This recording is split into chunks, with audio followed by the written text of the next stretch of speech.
और इस अपील को पहलगाम में सीमा पार से आतंकियों ने आकर के जिस प्रकार का कत्ले आम किया, धर्म पूछ करके लोगों को मारा गया। पति के सामने पति को गोलियां दी, बच्चों के सामने अपने पिता को मौत के घाट उतार दिया गया। पूरा हिंदुस्तान आक्रोश से भरा हुआ था। पूरा विश्व भी इस प्रकार से संहार से चौंक गया था। मेरे प्यारे देशवासियों, ऑपरेशन सिंदूर उसी आक्रोश की अभिव्यक्ति है।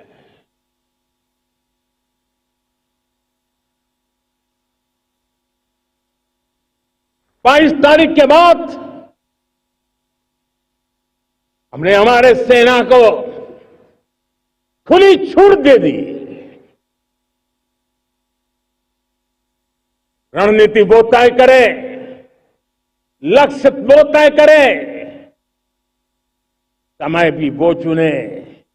और हमारी सेना ने वो करके दिखाया जो कई दशकों तक कभी हुआ नहीं था। सैकड़ों किलोमीटर दुश्मन की धरती पर घुस करके आतंकी हेडक्वार्टर्स को मिट्टी में मिला दिया, आतंकी इमारतों को खंडहर बना दिया।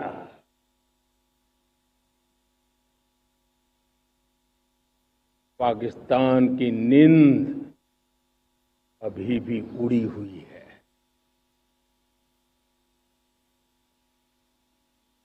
पाकिस्तान में हुई तबाही इतनी बड़ी है कि रोज नए नए खुलासे हो रहे हैं, नई नई जानकारियां आ रही।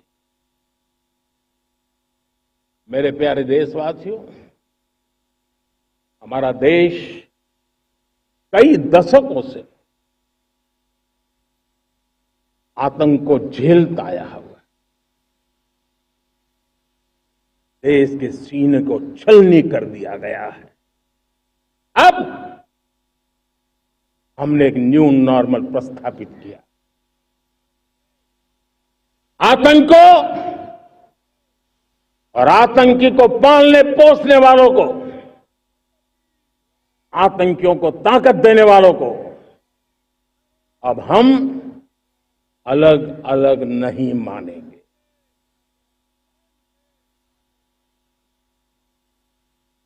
वो मानवता के समान दुश्मन है, उनके बीच कोई फर्क नहीं है।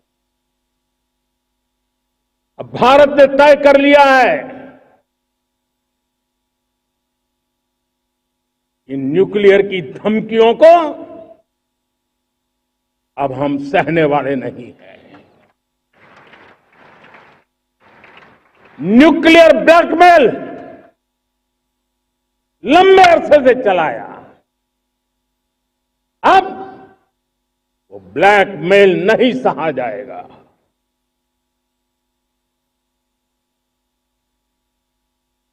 आगे भी अगर दुश्मनों ने ये कोशिश जारी रखी, हमारी सेना तय करेगी। सेना की शर्तों पर, सेना जो समय निर्धारित करे उस समय पर, सेना जो तौर तरीके तय करे उस तौर तरीके से, सेना जो लक्ष्य तय करे उस लक्ष्य को अब हम अमल में ला करके रहने वाले हैं। हम मुंह तोड़ जवाब देंगे। मेरे प्यारे देशवासियों,